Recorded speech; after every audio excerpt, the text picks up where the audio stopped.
Welcome to today's English session. I am DS Chakravarti, Assistant Professor of English, Government Degree College for Women, Karimnagar. Today we are going to look into a topic that is called common errors. In the previous sessions, we have already seen a topic called correction of sentences. Both these topics may appear similar. Actually, both they are similar. So without wasting much of our time, let's start our session.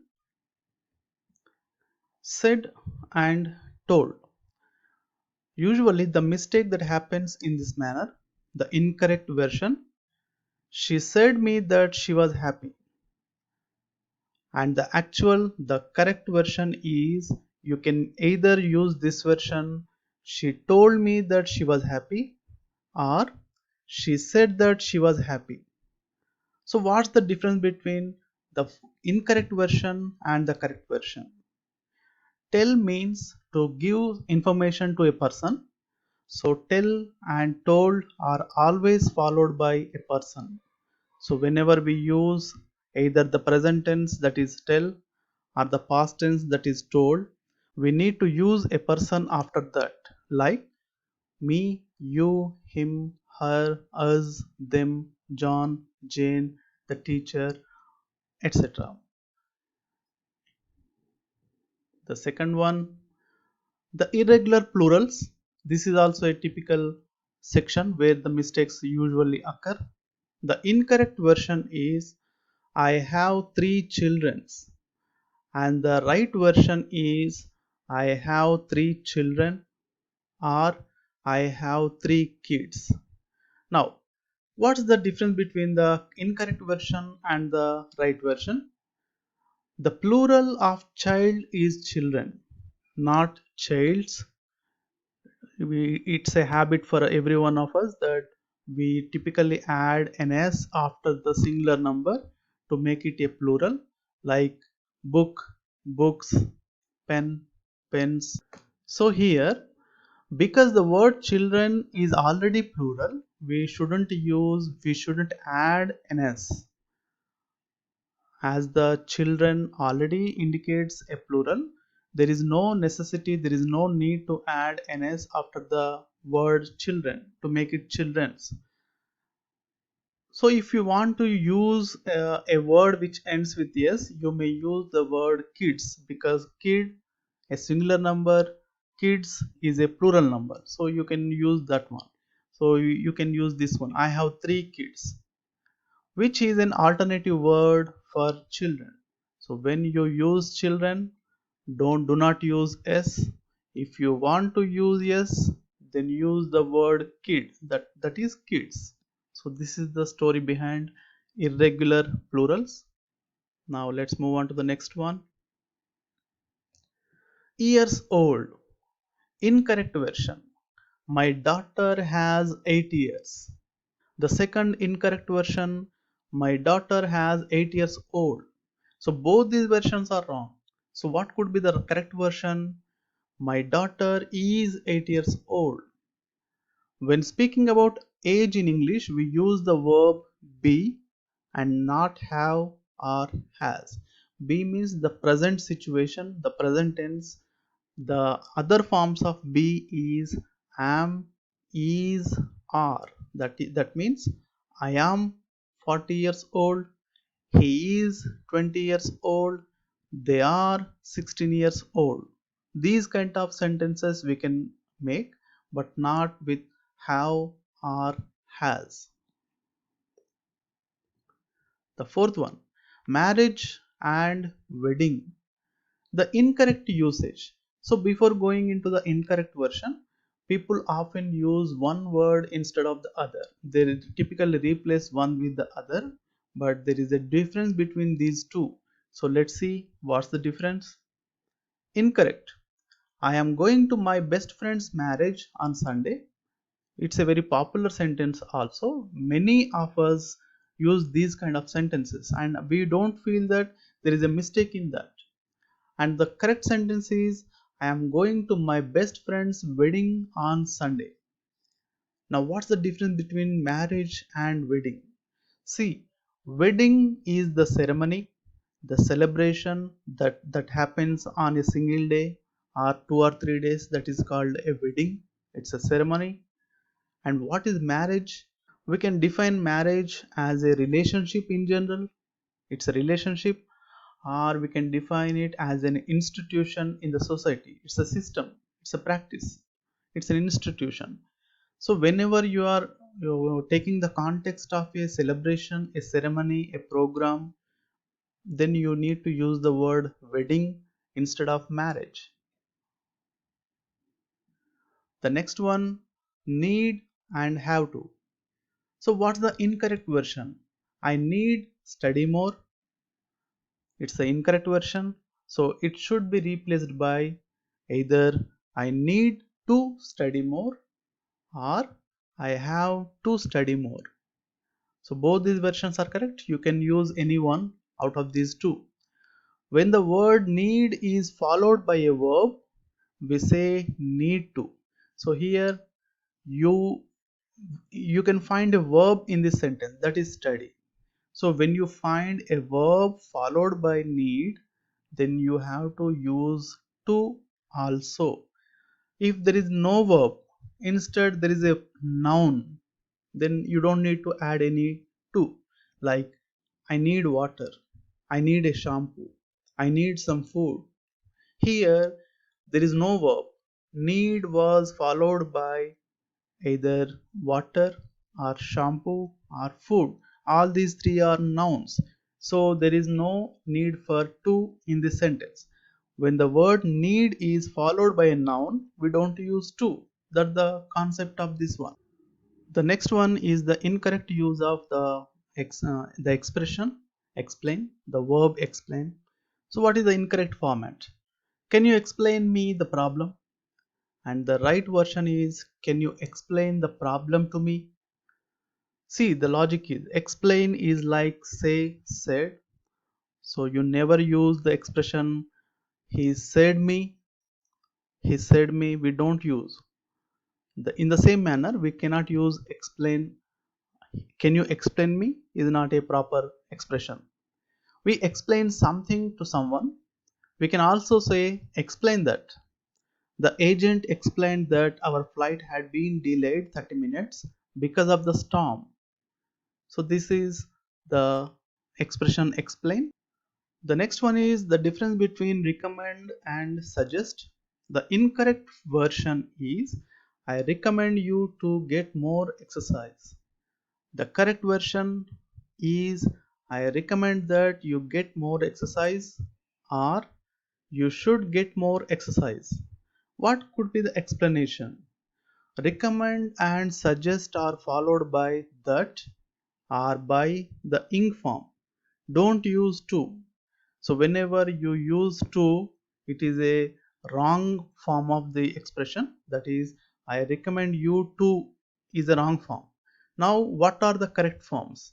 There are two options given here, two formats given here that are correct. The first one, recommend followed by that. So there are two correct versions. One is I recommend that you walk every day, or I recommend walking every day.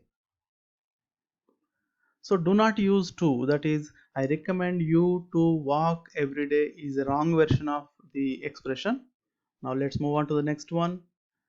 Ask, ask for, ask about, ask to.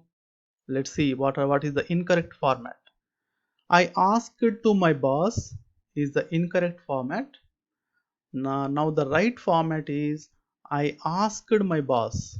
So it seems good, the second one, because we have been accustomed to listen to the correct form of versions. So whenever we listen to a typical abnormal kind of expression, that is the wrong version of expression, typically we feel that there is something fishy about this, there is something wrong in this.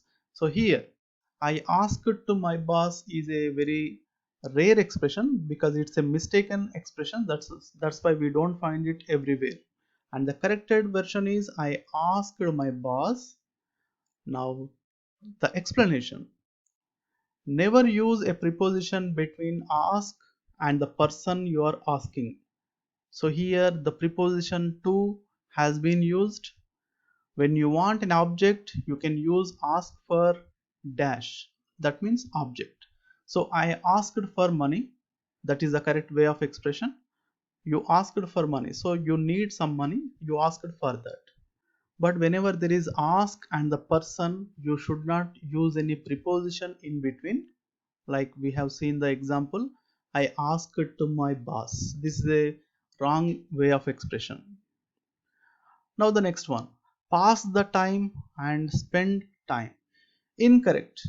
I pass a lot of time reading. Say instead you need to say I spend a lot of time reading. So what's the difference between these two? You spend time to talk about the time you do an activity. The expression pass the time is different. It means doing something to make the time pass faster while you are waiting for something else. So spend time means you are doing some productive work, and pastime is just you are waiting and doing something during the waiting period. So here in the second example, that is the correct example. I spend a lot of time reading. Reading is it's a fruitful thing. It gives us something meaningful. It's a productive work. So that's why we use the phrase spend time. And the next one, lose and miss.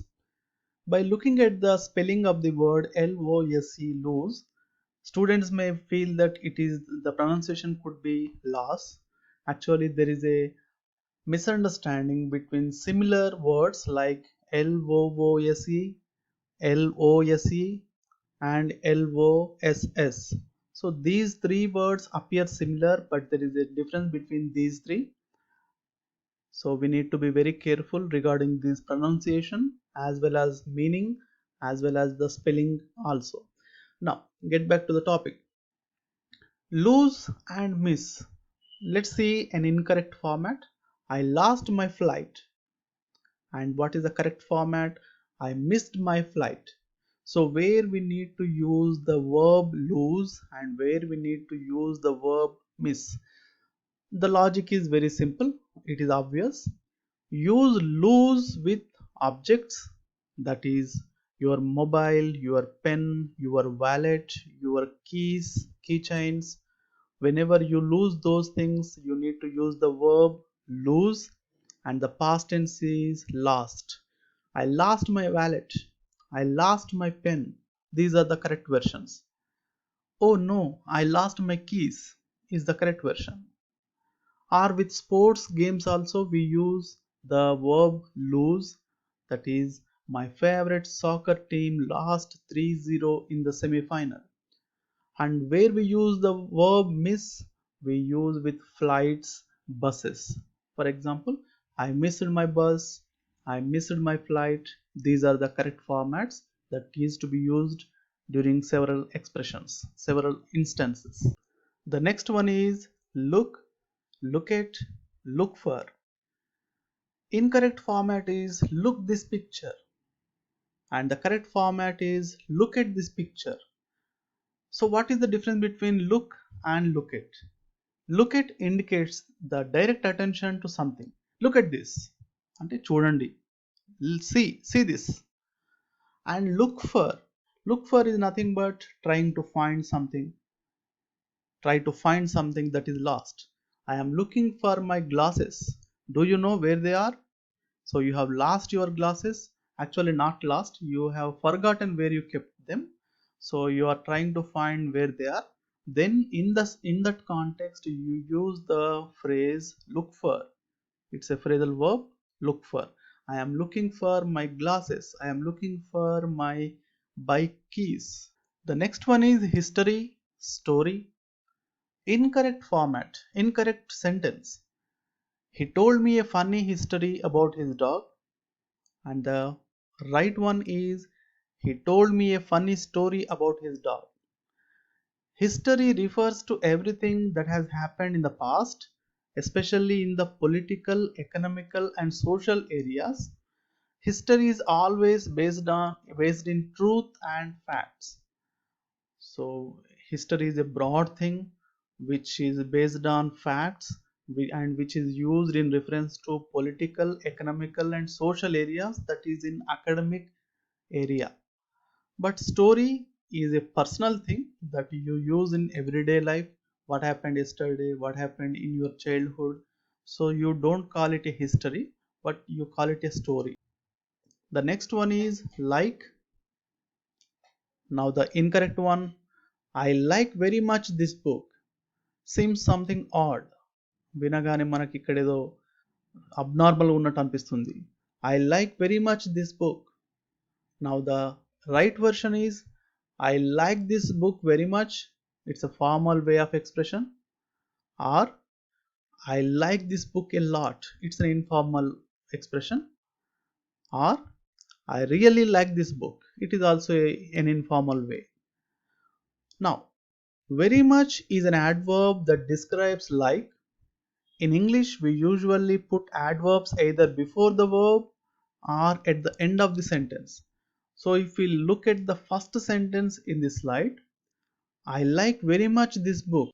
So the two correct versions could be, according to this rule that we just now learned, I very much like this book could be the correct version, or I like this book very much. So these two patterns are the right versions. Now the next one, information. The incorrect version, I would like some informations about. And the right version is I would like some information about. So what's the difference between the first one and the second one? In the first one we use the plural of information as informations, and in the second version we used information in the singular form. Now let's look at the explanation. English nouns are either countable or uncountable. Countable nouns are things we can count. Uncountable things are words that we can't count or can't divide into separate parts. Information is in singular number. There is no plural form for the word information. So we cannot add s at the end of information and make it informations. So there is no format like informations. So we have to use information all the time. So this is the logic behind this. And the next one, agree. Incorrect version. I am agree with you. And what is the right one? I agree with you. We can say I agree with you or I am in agreement with you. More formal. This is the more formal way of expression. Usually in more formal way situations we use those kind of expressions. In typical daily life and in informal situations with our friends and with our family members, we are not going to use those kind of expressions. We simply say I agree with you. We can also say agree to do the action resulting from the agreement. So the I am agree with you is an improper way of expression. Next one, thinking. So what's the incorrect thing? I am thinking to buy a car. What's the right one? I am thinking of buying a car, or I am thinking about buying a car. So these are the two versions we can use. So think is often followed by of or about, but never to. Kabatti think తర్వాత of కానీ about కానీ prepositions వస్తాయి తప్ప to అనే preposition ఎప్పుడు కూడా రాదు. Now the next one, 17, travel, trip, journey. People usually use one word for the other in all kind of situations, and there is a difference between these three. Now let's see what are they. Incorrect. How was your travel? And what is the right one? How was your trip? Trip is a noun and travel is a verb. So we cannot use travel instead of trip. How was your travel? Your తర్వాత travel అనే verb రావడం అనేది అది సరైన పద్ధతి కాదు, సరైన pattern కాదు. కాబట్టి మనము we need to use the phrase how was your trip. Next one, incorrect use of the. Incorrect. In the Russia. And what is the right usage? In Russia. Now, the logic behind it, the explanation. Never use the with the names of countries, states, or cities. So we cannot use in the Russia, in the Brazil, in the India, all those things. Actually, there are some exceptions to this rule. So this is actually a big problem for students to learn the rule itself and to learn the exemptions itself. So it seems little bit confusing also, because there are exceptions to all the rules. The rule is broken occasionally, and it is a tedious task for any student to learn the rule and the where the rules are broken. But there is no way, no other way, so we have to learn that. So here the rule is broken. The exceptions are the United States, it's a country, the Philippines, the Soviet Union, the Roman Empire. So here are the exceptions. We have to follow the rules, we have to learn the rules, as well as we have to learn the exceptions also. Now the next one, actually and currently. The incorrect usage. Actually, I work at the university. The meaning of this sentence is right now I work at the university. Now the correct usage is currently I work at the university. So this one, the second one gives the apt meaning. Currently means right now. Actually is something different. Actually means to be frank, to be honest, to tell you the truth. These kind of meanings are revealed by disclosed by the word actually. Currently means now at the present moment. Actually means in reality, and it is often used to make corrections. Actually, when you are trying to make corrections to the statements that are already given, then you use actually. The next one, remember and remind. So people always think that both the words are same, both are verbs and both are same. Actually, they are two different things. Though they are similar in nature, in similar in meaning, but they indicate two different things. Let's see how they are different from each other. Incorrect. Could you remember me the date of the test? The correct version. Could you remind me when the test is? Now let's see what is remember and what is remind. Remember is when you think of a memory, a past experience. Remind is when a person or thing makes you think about something. So often the other thing is involved, other person is involved, then you use remind. Remember means you just remember what happened. There is no the third person, no other person is involved here. So occasionally you ask your friend to remind me about something. Because your friend, the other person is involved, you use the verb remind.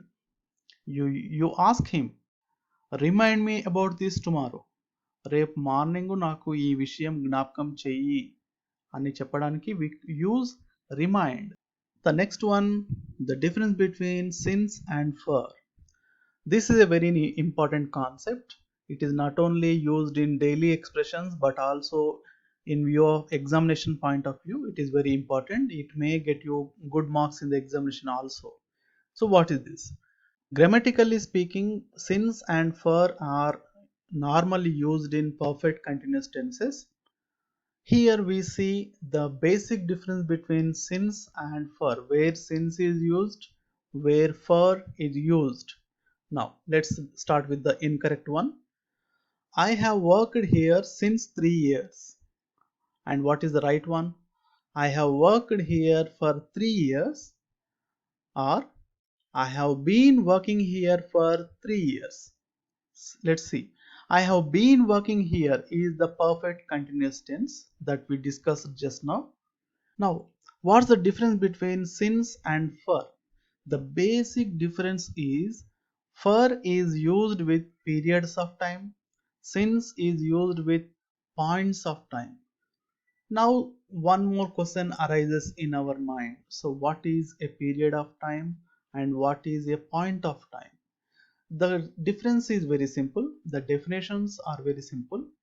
Point of time is a time when the action actually started. I'll give you some examples to indicate the words which give us the point of time. For example, Wednesday is a point of time. That means the action started on Wednesday. 1999 is a point of time. That is the action started in 1999.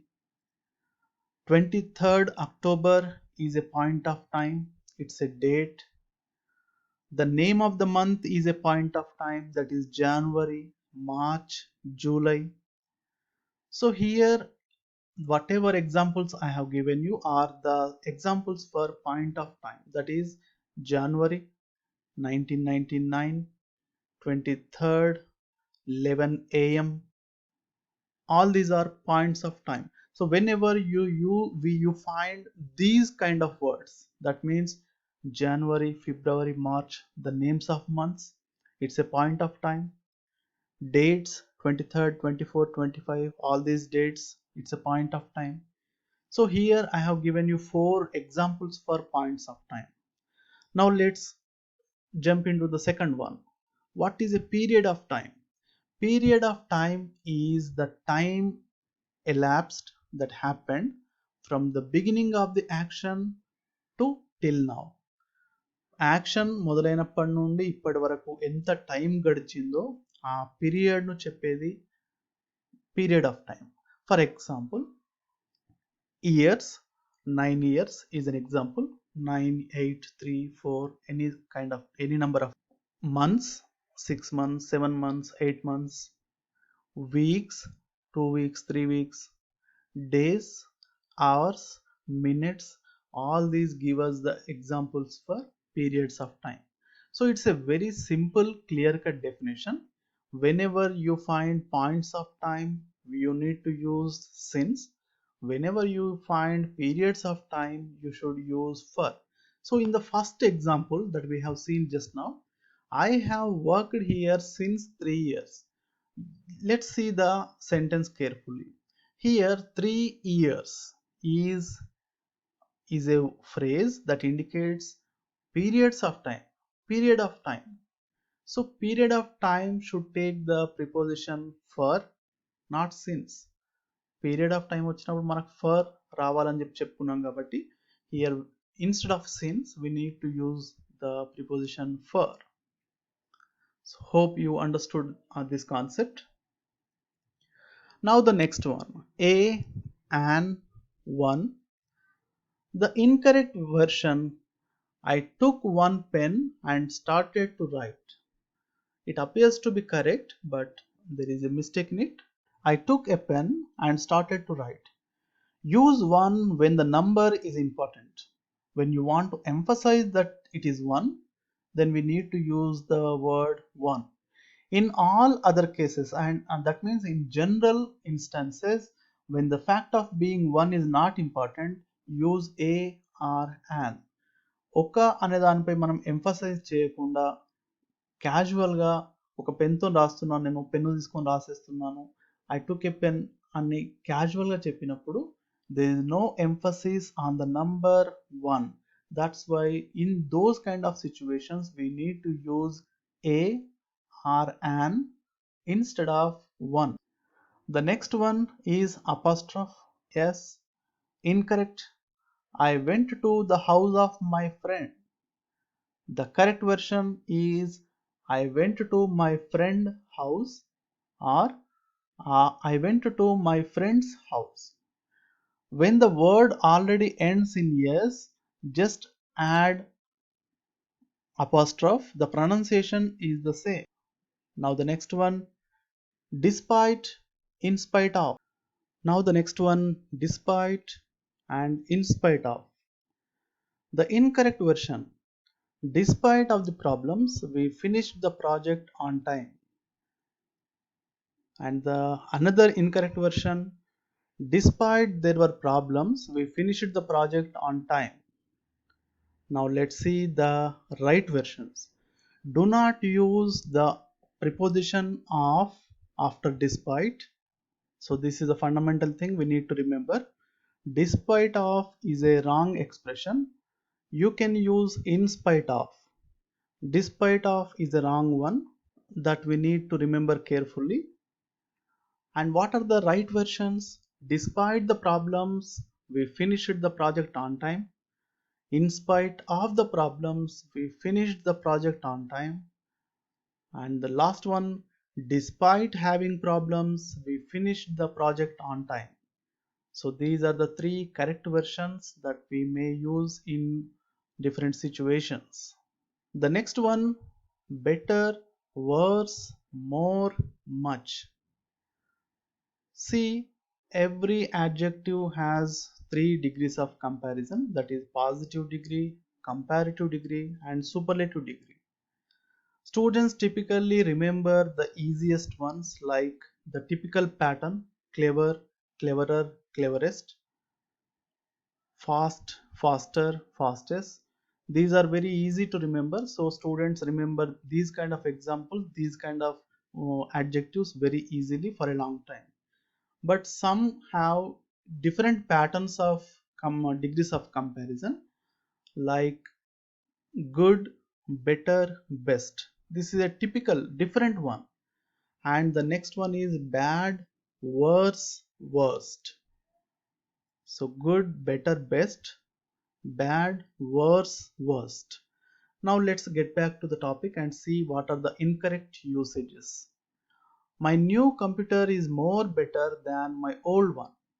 So what could be the mistake in this sentence? What do you feel? Where is the mistake? Here, more better is the incorrect format that is being used here. In the similar manner, most best, most highest mountain, those are also often used wrongly. Now let's see the right one. My new computer is better than my old one. So instead of more better, here we are using simply better, or my new computer is much better than my old one.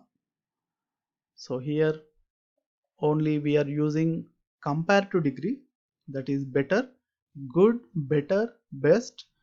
In the middle is better. In the second one, better indicates comparative degree. In the sentence, we are comparing two computers, my new computer on one side and my old computer on the other side. You are comparing these two things. So here you don't need to use more better, because more indicates comparative degree and better also indicates comparative degree. So here two words are not needed. They are not necessary. One can do the work. Now let's move on to the next one. Wait, hope, expect. The incorrect one. I am waiting my friend to call. And what's the right one? I am waiting for my friend to call. So what's the difference? Wait means pass the time until something happens. Actually, it's a very boring process. It's usually hated by everyone. We hate waiting. Hope, want something to happen. I hope it will happen. Expect, believe that something probably will happen. Probably will happen. So this is the difference between these three words. And the next one, difficult and difficulty. The incorrect usage. I have difficulty to wake up early. The right one is, it is difficult for me to wake up early, or it is hard for me to wake up early. The phrase I have difficulty can be used before a noun, and the phrase it's difficult or it's hard is used before a verb. So that's the difference between these two. Fun, funny. The incorrect version is, I like playing basketball. It's funny. And the right one is I like playing basketball. It's fun. Typically, fun means enjoyable. Funny means that makes you laugh. That is the thing we call LOL. That makes you laugh. It's funny. The next one, without, after, before. Incorrect. They left without say goodbye. It appears to be something abnormal. We can sense that there is a mistake in the sentence. And the right one is they left without saying goodbye. After, without, after, and before use the ing form of the verb. So after, without, after, and before use ing form. This is the simple grammatical rule that we need to remember. And the last one, it. Incorrect usage. Was obvious that something was wrong. When you listen to this sentence, you feel that there is some oddity in the sentence, and the correct version is it was obvious that something was wrong. The subject is missing. Now let's see the explanation. All sentences in English need a subject. The subject means I, you, he, she, we, they, or it. And many students forget the subject it. So without the subject, you cannot create a sentence. The subject is missing in the first sentence that was added in the second one. So this is the explanations for the common errors that occur in English language.